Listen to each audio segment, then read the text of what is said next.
but it seems to be doing okay. I was testing it out with the video a little while ago, and it was working okay. Oh, there's Kathy. Hello, Kathy. I didn't realize I had to download the app. Yeah, no worries. It's all good. So we'll give It it a didn't few take minutes long. for more people to join. Okay.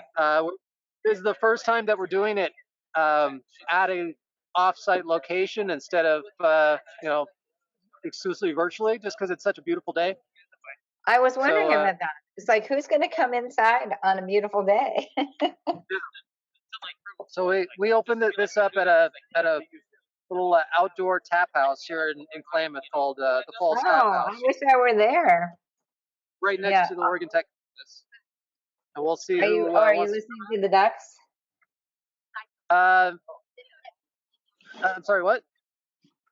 I thought you said you were listening to the ducks. Nope. Are they playing basketball? On Sunday. Oh, Sunday. Okay. Yep. Anyway. Well, hey, if nobody shows up, that's okay. Last month we had, I think, 5 or 6 people join. So I mean, we don't expect huge crowds for this. It's just kind of a fun way to revisit some of the films from last year's KIF. Yeah. Give people something to do each month. Yeah. I like that.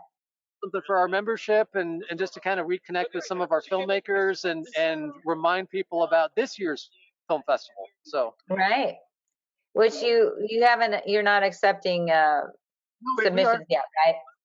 No, we started in February 1st. So we Oh, are accepting submissions through June 1st. So if you have a new film, send it our way. I do. I've been meaning to send out a email to our whole list of filmmakers who submitted last year saying it's now open. I keep forgetting about it. Yeah, that's okay. I'll put it down on my list. Yeah.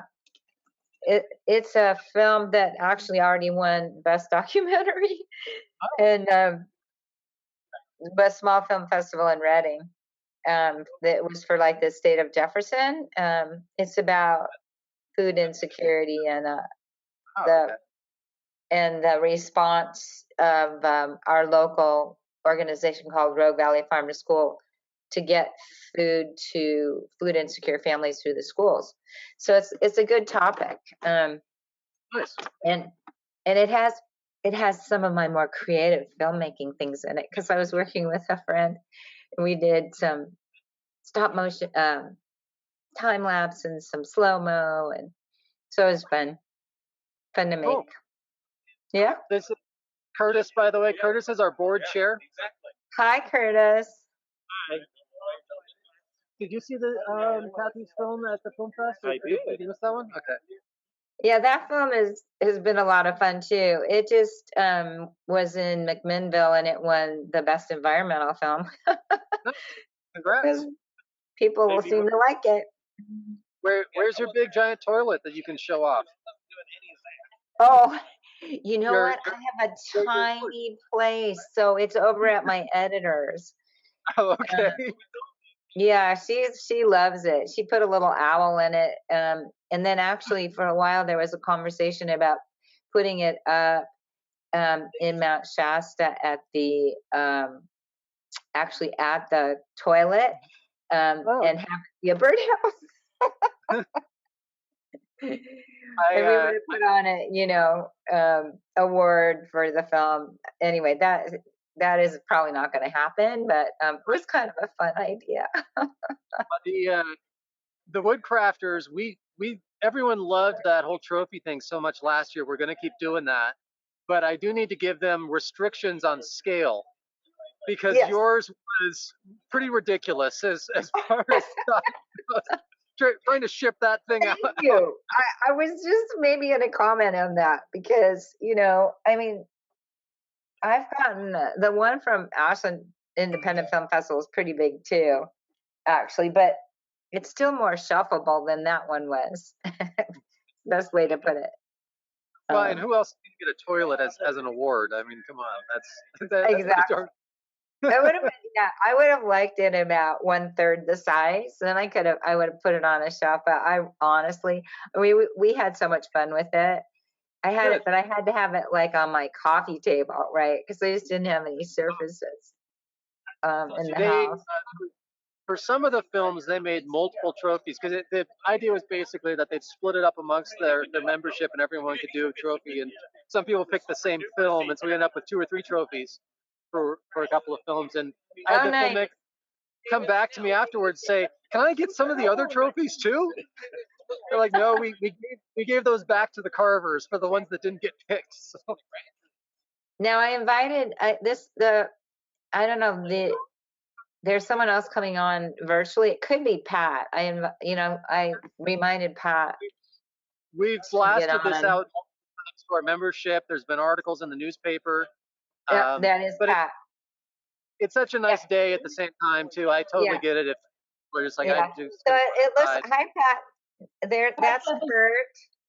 Kurt, this is my editor, and not Pat. Oh, Without him, there's I wouldn't be making films. We both have the curly hair, so it I looks can see like special award in the it background. might not be any participants because Oh, it's a beautiful day and they're outside. yeah, it is a beautiful day. I can see the toilet trophy in the background. Oh yeah, Yeah, he wanted to see the trophy. Can you? Oh, there it is. Photo bomb. Photo bomb. No worries. No worries there. Oh yeah, here We'll it give is. we'll give it a few minutes to see if other people join. See? Yeah, There it is. Isn't that nice? we were just discussing the ludicrous scale of that trophy. Yeah, I mean, We're definitely going to keep doing that each year, where we have a local woodcrafters guild make all of our trophies because everyone loved it so much. But I have to give them some size restrictions because that thing shipping that was a bit of a chore. Pretty Well, heavy. yeah. So, right. Yeah. So Pat, I was telling Kurt that we have a film to submit. Oh, good. The Farm to Families. Mhm. We're taking submissions through June 1st for this year's film festival. Okay. It's the link to it is on klamathfilm.org. So if you just go to our website, you'll see a tab that says festival. We have increased our prize money this year. So we more than doubled our prize money. So we're giving out $5,000 this year in different Nice. cash awards, and we'll still do the wooden trophies going forward along No, with that's that. really So, neat, I think. yeah, and they were all done with local native Oregon wood too. Oh, cool. Yeah, I mean, I think it's a really fun concept for sure. We're trying to make us into the Made in Oregon Film Fest, since we only take Oregon films or films by Oregon filmmakers, and so it's part of that whole branding process of trying to add to the whole Made in Oregon vibe of doing Oregon wood trophies and then customizing them. Right. So, yeah, you're the only ones that got a giant toilet. No one else got that for an award. So I know.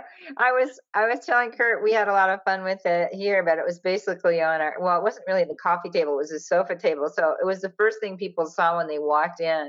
They're like, what is that? So it was fun. yeah. But that was I mean, obviously, we didn't have that many people walking in because of the pandemic. But one of the really good things for me, and Pat did not have the opportunities, I actually saw it once on the big screen at the Sundial Film Festival on March 6th. So really very close to the time that it shut down. And that was super fun because it got really good audience response, because that's one of the things about the virtual fest that's hard is that you get feedback, you'll get an award and stuff, but you never have that experience of the shared audience response, which is just always so powerful for any filmmaker. Yeah. You did a hybrid one though, right? How did that work out? How did the in-person part work out? It worked out really well. The theater here seats 785 people. So based on that, that many number of seats, we were able to allow 100 people into the theater. So we didn't always have 100 in there, but it was nice. We were the only film festival in the country last fall that was actually able to have an audience. I remember that. Yeah, everyone else was doing drive-throughs, but they were just exclusively doing virtual. So just to even be able to be in a theater and welcome people and have the filmmakers, not as many filmmakers came as normally would, but I don't blame them for that.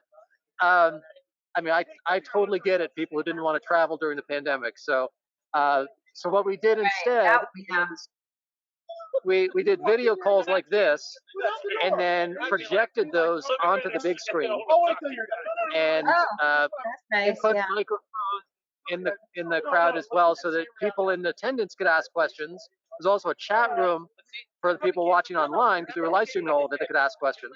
And then we had some filmmakers on stage for Q&A, some filmmakers up on the big screen. And so everyone, even if they weren't there, still said that they felt like they were a part of it, which was great to know, that even amidst all the craziness of 2020, we could give people the feeling of a real film festival, which no one else could do. So some were able to come for a couple days, hang out, network, see some good films, walk away with awards. Some watched on their computers and chimed in, but everyone said that they felt like they were a part of it, which was really the number one goal amidst all of 2020. So are you doing it the same, a hybrid again? Yeah, that worked out so well that I think we're going to keep that even after the pandemic is over. We'll still keep doing things on a hybrid level.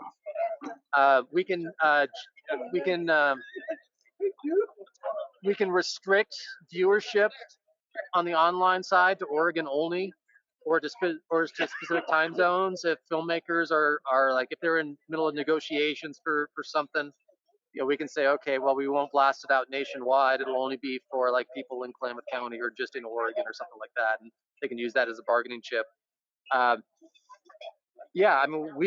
We feel like audience tastes are changing anyway. More people are choosing to stay home to participate in stuff anyway.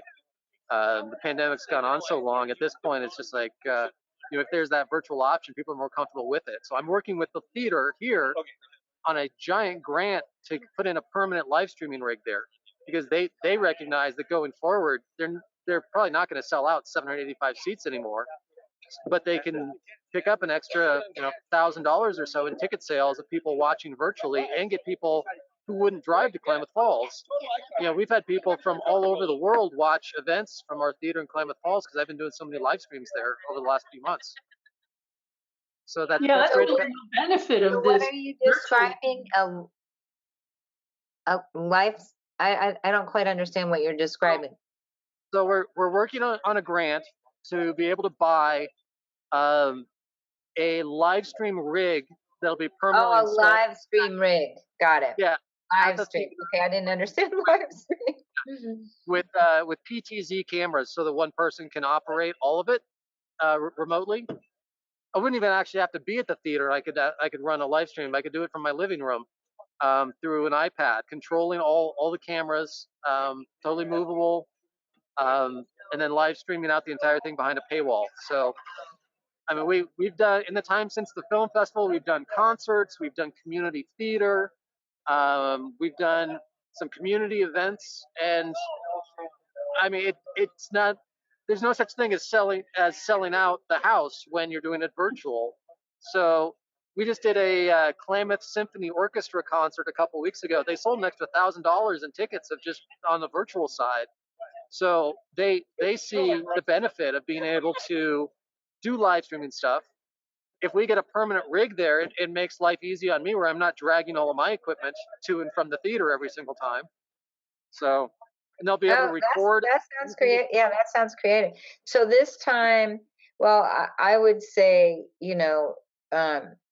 there's, I think a lot of filmmakers will be ready to come, or more of them will be ready to attend on a combination virtual and, because, especially if you're, because it's Oregon centric, and you can get anywhere in Oregon within 5 hours at the most or something. So we had a few people come down from Portland, which was great. We had some people from Ashland. That's his food. Um, and yeah, this place also has a barbecue food truck. Oh, not yummy. Yeah, cool little spot. I apologize that we haven't had more people join. I mean we've advertised this, but this is like the first nice day that we've had in Klamath. I thought of that, Kurt. I thought nobody's going to want to come in, and it isn't dark enough yet. You know, like if it was 9 o'clock or something, maybe. But Well, you know, we were thinking. I was going like, wow, it's so light out. Who's going to go to the movies? Well, we did this last month before daylight savings time hit, and it worked. It worked great. We had people join. We even had people from as far away as Arizona join us to watch a film and talk to the filmmaker afterwards. We want to keep doing this every single month, but if there's no community interest, then I mean I don't want to waste everyone's time. Right. We did put articles in the newspaper. We blasted it out across all of our social media multiple times. But I get it. I mean, it's like 60 degrees, not a cloud in the sky, low wind. So if people want to be outdoors, running around, but our idea was 7 o'clock is post dinner before everyone goes out and hits up all of their evening plans. Right. So, but I think you're right. It's the first time. You know, my husband and I are avid skiers, and we were skiing this morning, and even though it was gorgeous, were not that many people skiing because it's like spring. Let's bike. Let's go to the park. Let's, hike. Let's do something different. So I think it's that shift. Well, that's cool. I appreciate the opportunity, and now Pat got to meet you too. I've not met you in person because I had met your previous director, Jesse, right? Yeah. He came, I met him when he came to the Flix Fest in Fort Jones. That's a fun event. He came down for that, and I also at the Ashland Independent Film Festival. So he used to like to go to the other festivals in the area as well.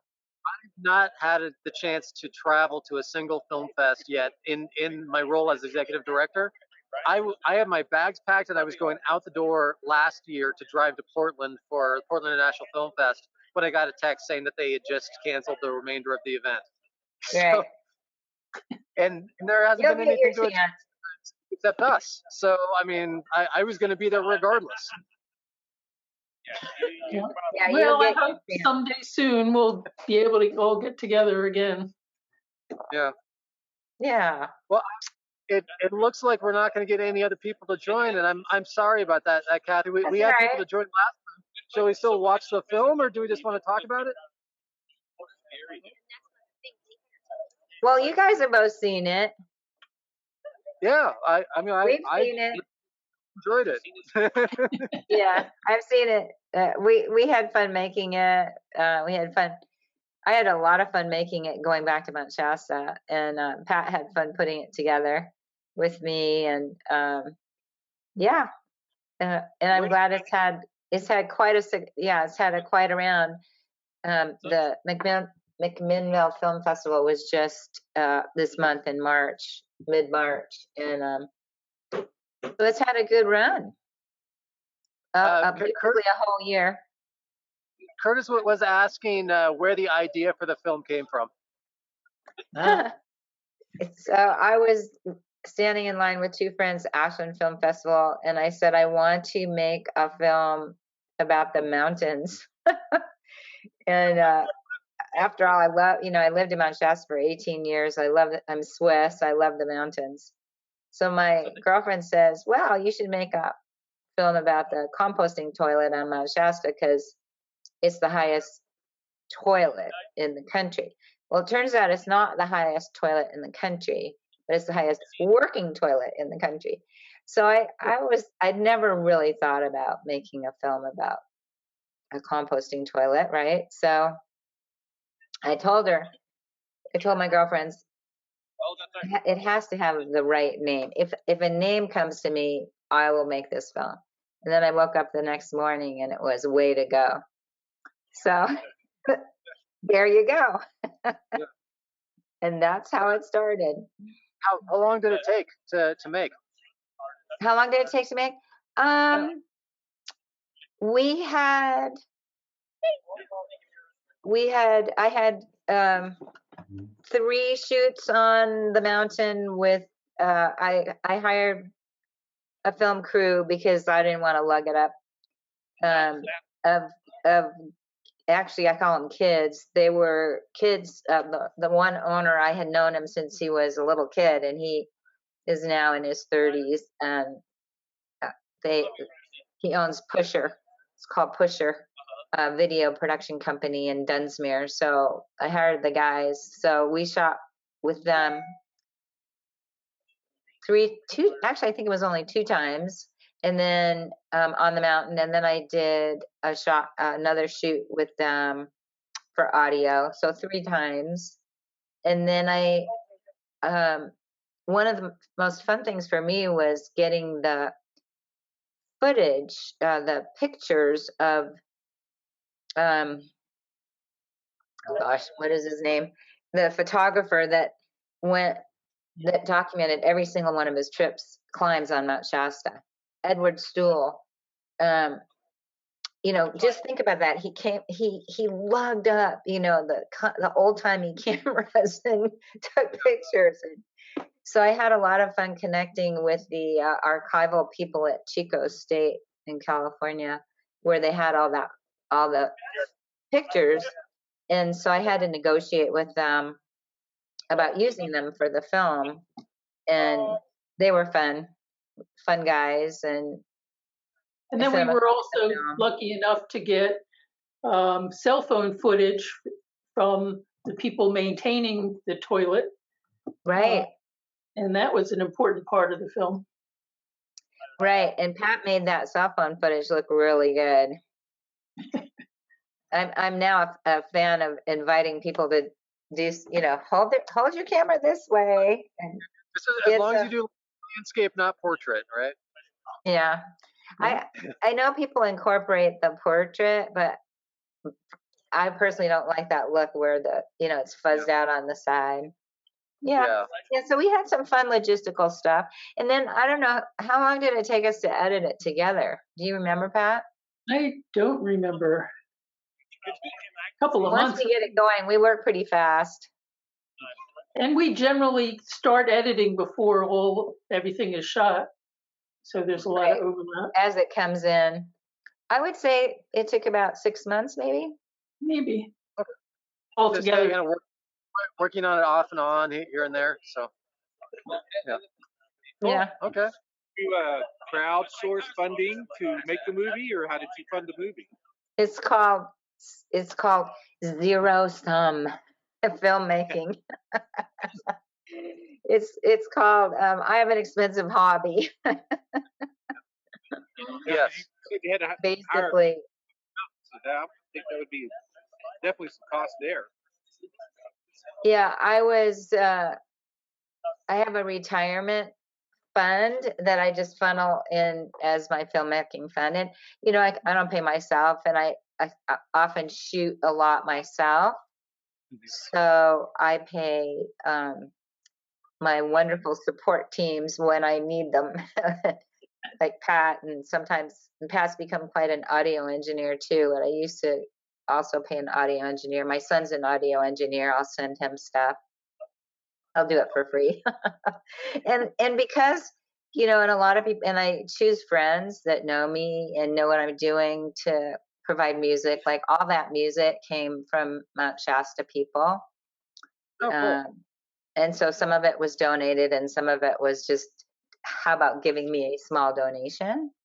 So I can make movies really cheap compared to, like people go, I only had $250,000 for this film. And I'm like, oh my God, what I could do with $250,000.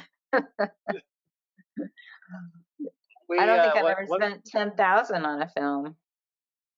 One of the films that has already been submitted for this year's Film Fest is a documentary following a group up a hike up Mount Hood. And cool.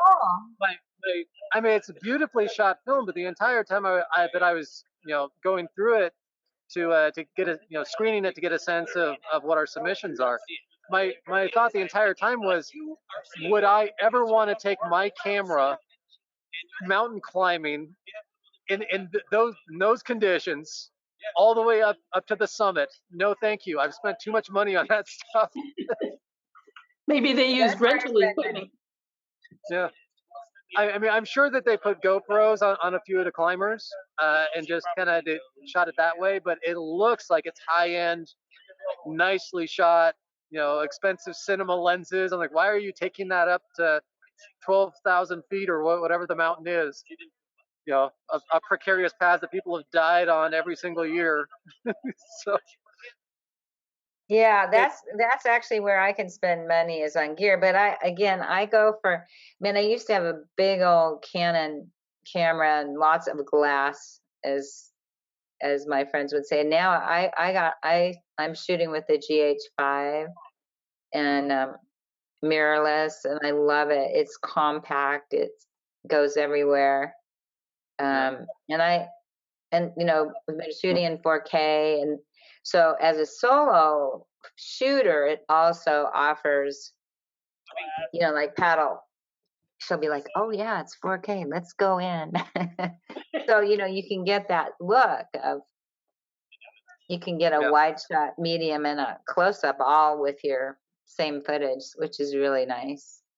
We have a Blackmagic Pocket Cinema 4K, and even though it's not that expensive of a camera, the footage that you get from it is absolutely beautiful, especially with with some nice glass attached. And if I'm doing just some more low key stuff, I bought a Canon EOS M50, which is only like $500 or something, but picked up a nice Sigma f 1.6 lens, and I use that for all of my Zoom and GoToMeeting calls, and it looks beautiful. I get so many comments anytime that I do a video call from people about my picture, and set up a couple lights in the background just to because if I'm going to spend half my day every day on Zoom, I might as well have something other than just wall, So, but for what's supposed to be an economical camera that's really just supposed to be for vlogging, it gives me beautiful I know. footage. Well, once I get past the kit lens and throw a little soft focal lens on there, it's absolutely gorgeous. I'm like, I don't need to spend $10,000 on a cinema camera. I could shoot a film that actually looked really nice with this $500 camera and a $200 lens. I mean, the technology has come along so far that it's no longer cost prohibitive to be a filmmaker anymore. That's why I tell people we do a film camp every summer for teens. And so I tell the kids all the time, do you have a cell phone? Great, you're a filmmaker. Because Exactly. all of those settings on your phone that you've never touched, if you know how to manipulate them, you can make a movie with your phone right now. The technology has come that far. So That is so true. Yeah, I have a friend who's a professional videographer, and when I called him and said, "What should I get?" he pretty much gave me the same story, and he said, "Just get yourself a camera. Like if you like Canon, get yourself a high-end camera. I mean, and the lenses, and shoot in 4K, and you'll be fine." yeah, it's the Blackmagic is about $1,300 without a lens. And the Canon M50 is like $400 or $500, and it's so compact and tiny too. It makes it real easy if I'm just going out on random shoots, just to throw it in a pack, and I can fit a bunch of lenses, and I'm good to go. And I get nothing but compliments where I'm like, that's like a super cheap camera compared to like what's on the market. So I mean, everyone's touting how great like the Sony A7 III is, and I'm like, hey, that's awesome. I spent $400 on my camera, and I'm getting paid for using it. So I'm not gonna complain. Have at it with your Sony. So Right. So you said you're getting ready to submit or you've got a new film. What are your plans after this film? Oh, well, we finished. Pat. I think the one we finished, Farm to Families, was 3 months. That was our fastest turnaround. There was a call out to local filmmakers for a pro bono team to document this food box program that Southern Oregon put together. And then I had a friend here who was a fellow, has the same GH5. And so it was really fun because we had 2 cameras the whole time.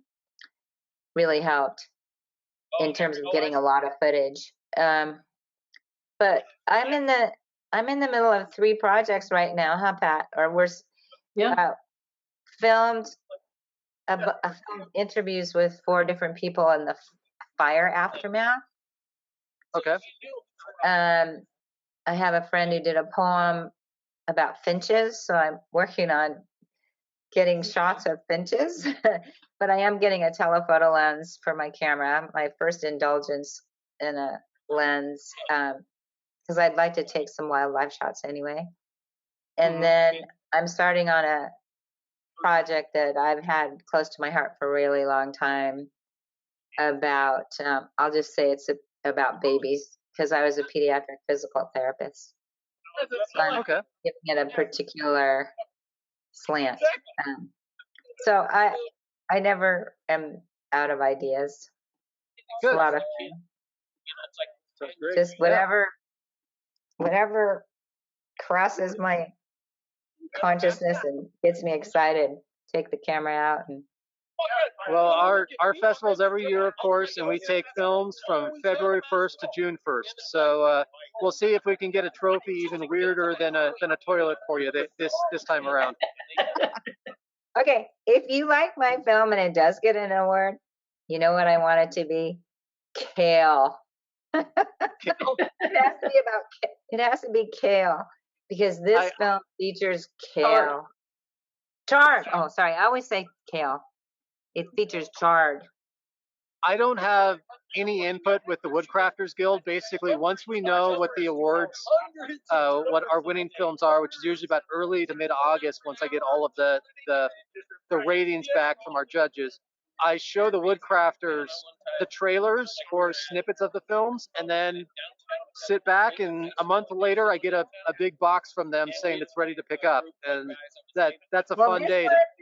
This one, if it wins, I urge you to put in a small suggestion. You can say the filmmakers love their chard. When you see I'll submit the film soon. When you see it, you'll see what I'm talking about. And it would be a challenge for a woodworker too to make wooden chard. That's true.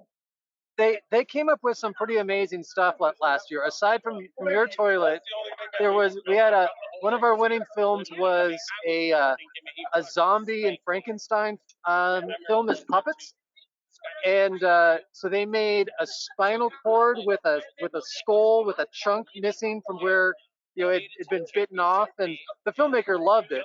The coolest one I thought was we had a stop motion film made by a 6-year-old in Ashland called The Sandcastle, and someone made an actual sandcastle out of wood, covered it with like glued on sand and seashells, and then made an actual castle with these beautiful carvings on it, and the lid would come off, and inside it was like a jewelry box for a little girl, but it was also a castle, and it had her, the plaque with her name on it and everything. That one was incredible. She's already submitted another film this year, so going on 7 now, and already making her favorite pastime is to make stop motion films on the family's kitchen table. So aww, that's so cool. Well, there's one of the current programmers at Ashland Independent Film Festival, and also has gotten several films in, started out with the Ashland Kid Launch Festival, 20 years ago. And so it's a great way to encourage budding filmmakers. When she said that she started it because her family did a road trip to OMSI, and they had a stop motion station there that kids could play with, and she thought it was so cool that she pestered her parents when they got home to make a movie of her own, and took something like 7,000 photos over the course of a weekend of just, Pat, if you think editing is a tedious process, hopefully you've never had to do stop motion Yeah, I can't imagine. Wow, that's so cool. It was But only about a minute. whatever you're into, it's not tedious. Yeah, yeah. We so far we have about 35 film submissions. We hope to be around about 100 typically. Last year we had about 85, but I figured it was going to drop off because of COVID. That some productions got shut down or delayed, and then that's going to trickle over into this year too. So I'm expecting maybe 75 to 100 films submitted by the time June comes around. So, and then from Well, that we whittle it down to 50, and then have a whole nother group of judges that watch those 50 to determine the final programming, picking about 35 to 40 films that end up in the festival. sounds good. Great. Yeah. Yeah, well, we'll see if, no, there's never any expectations. I mean, that's one of the interesting things. You become very, I mean, what do I call it? Detached. You become detached. I would do it even if nobody watched my movies, right? Mhm.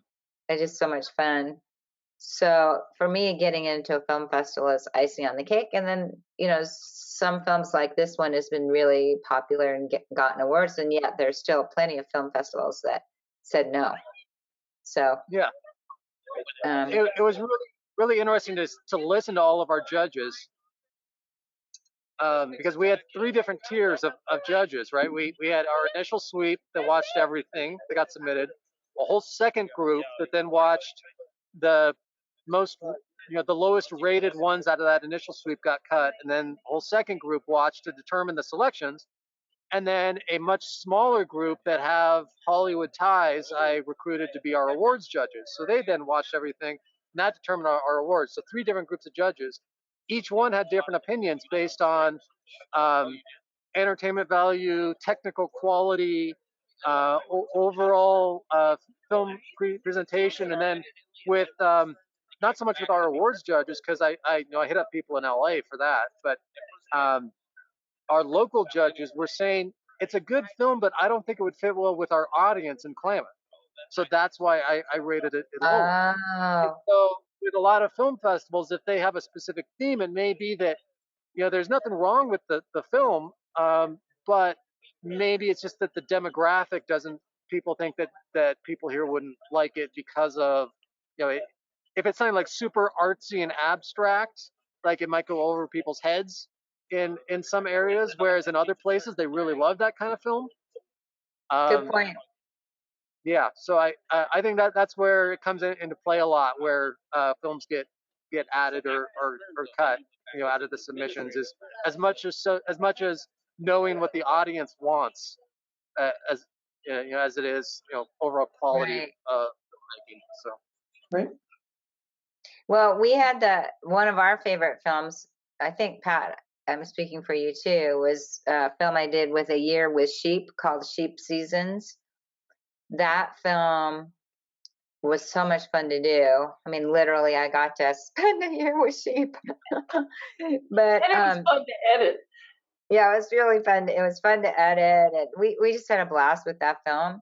And anybody who actually watched it really liked it, but it did not get. I think it was the film of mine that got into the least number of festivals, and 2 times I got a note that said, from the programmers, like, we really liked this film, but we didn't have a place for it, which was right, really interesting. So I think it speaks to what you were saying, that, a lot of people were like, what do we do with a film about sheep, right? But anyway, that was an interesting year. I'm sure that'll be the case every year, where there's a couple of films that are right on the cusp of being cut, and it may come down to the fact of, well, this film is 20 minutes longer than this one, and they rated basically the same, so we're going to take the shorter film so we can fit a whole another film in there. Oh, that too. Yeah, timing. Yeah, so time becomes a factor. There were a couple of really good films that we got last year that it broke my heart that we couldn't include them, but there was only we're only a 2.5-day film festival, so there's only so many hours that we have an audience there to be able to present stuff. So a couple of them had to be cut, and I'm gonna reach out to all of the filmmakers who submitted last year and say, if you didn't get picked, you can resubmit that film for this year, and it may make it. Oh, There definitely. there were a few that I thought were great, and they were just like right on the edge. And well, that one's 45 minutes long, and this one's 20 minutes long, so let's take the 20-minute one. Was basically the conversation that all the judges had. Right. So you don't have because a lot of film festivals want you to have a film done that year. I did notice that got loosened up with the COVID ones. So you don't have that? Our rule is January 1st of the prior year. Oh, okay. So if someone was still working on their film in 2020, I mean, they could have shot it in 2019, but if they were still editing in 2020, then it's still eligible to submit for this year. Got it. Okay. So, yeah. Well, thanks for talking to us. Yeah, appreciate it. I'm sorry we didn't have more of an audience for you. We did last month, but last month we had miserable weather. So. Right.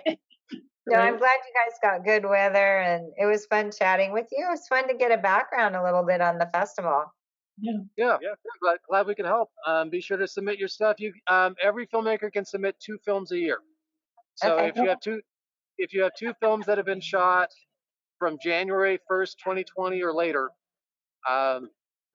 they are eligible to submit. And if you need a waiver, we're happy to provide that as well. Just email me and ask for it. I'll still show the movie here, but before we pack up. But it's up to you as to whether or not you want to hang around. I know you've seen it tons of times, but yeah, I don't think I'll stick around, but thanks. Enjoy. Okay. Well, Pat, it was very nice to meet you. Thanks for joining. Yeah, nice to meet you, Kurt. Thank you. It's Kurt, nice to know. Was it Craig? Curtis. Kurt and your name again? Kurt and Curtis. Curtis. Okay. Kurt and Curtis. Okay. Yeah. Good night, guys. Thank you so much. It's nice to know that the toilet isn't just sitting in a closet, but it's being prominently displayed. So. Yep. Bye. Fantastic. Bye.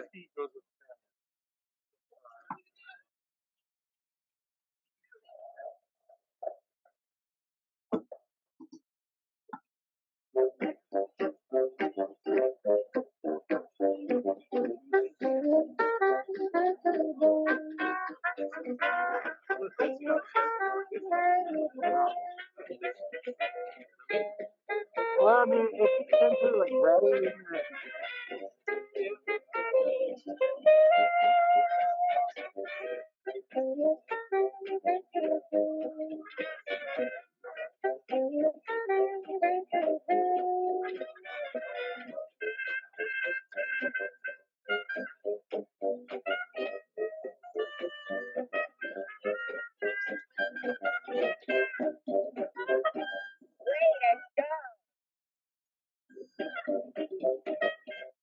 The composting toilet here at Horse Camp is perhaps the best toilet I have ever personally experienced. First of all, the setting. You don't expect to have a great toilet here at Horse Camp, up at 9,000 feet in Mount Shasta. And the second thing is that it's immaculate. Someone's maintaining it. Obviously, it's a cared for toilet. With all the cedar chips, you're like, I think I'll hang out here for a while. The title senior toilet engineer is one I made up for myself. Our toilet has some extra challenges. The elevation and the distance from the road. You need to walk about 1.8 miles to get there to do maintenance. Underneath our 2 toilet rooms is a 7-foot tall composting tank. The top of the composting tank has that year's compost. And then below that is the 2-year-old stuff, the 3-year-old stuff, and the 4-year-old stuff. It sits all winter for their composting. It's pretty much just dirt after 4 years. before we open the toilet every spring, it takes a lot of people to do all the various tasks. Shoveling out the toilet, we remove 400 to 500 pounds of compost, and it gets sledded off the mountain in a rescue toboggan by younger people. But okay, it's still, you have that factor in your mind though of like, oh, this is such crap. I mean, technically compost at that point, yeah, it does a good job. The Sierra Club Foundation provides funding for caretakers who start in the climate season. They're there to, help people when they come to visit. And of course, the caretakers do a lot of cleaning and maintenance daily of the toilet. I love being caretaker here. There's a fabulous composting toilet that now works. It's just one of those things that makes it a fabulous destination spot for skiers and hikers. What do they remember? The toilet.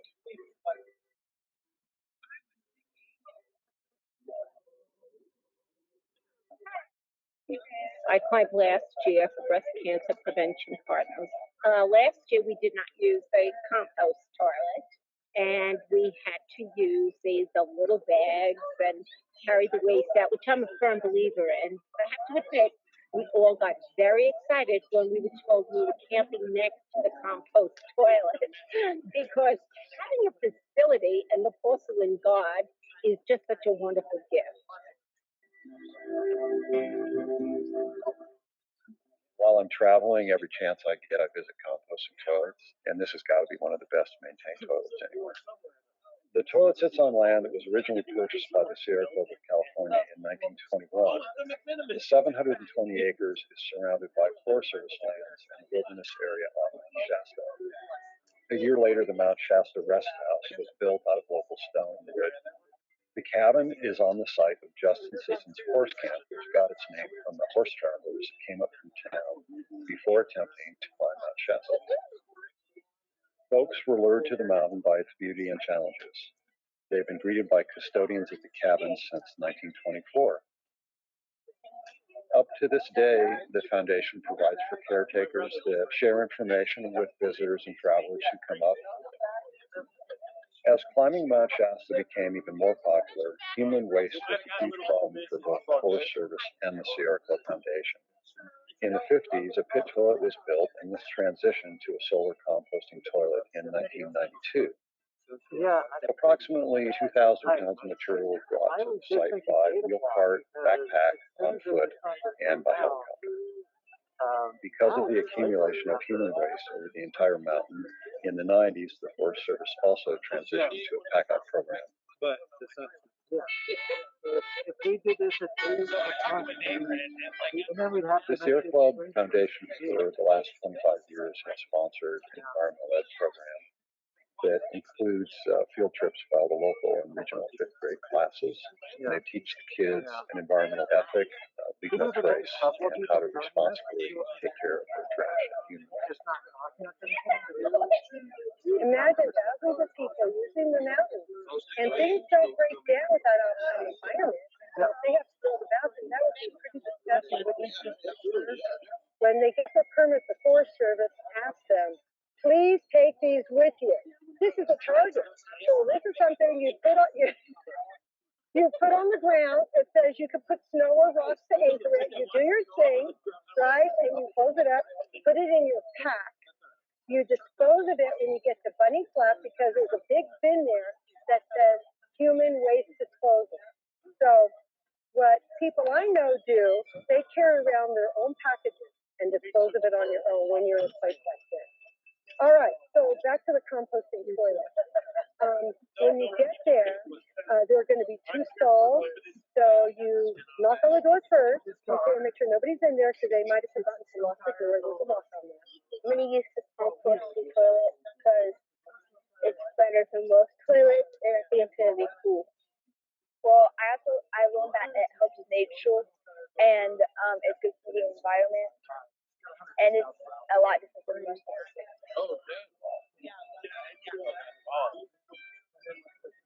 Our toilet has door counters We know we have about 7,000 toilet uses.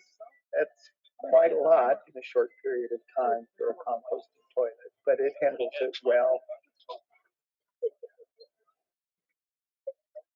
It was fine to use the toilet. It was scary to look down. I've only one time. It was weird because you couldn't flush. That was only one time I did that. There was no water in it. It was just a hole.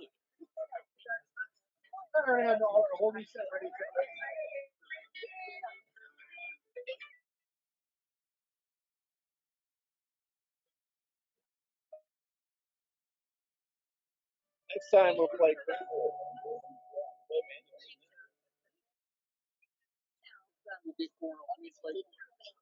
With the first snowfall of the season on Thanksgiving Day, November 28th, the toilet is closed for the year and anxiously awaits your use next season. I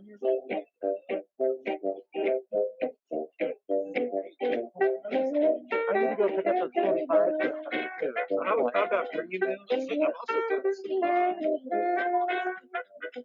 album flex 78, 88, I don't know the 78.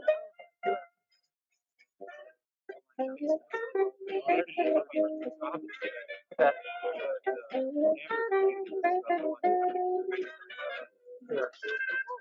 I haven't I haven't done that with my music, but I did do that with some of my video games.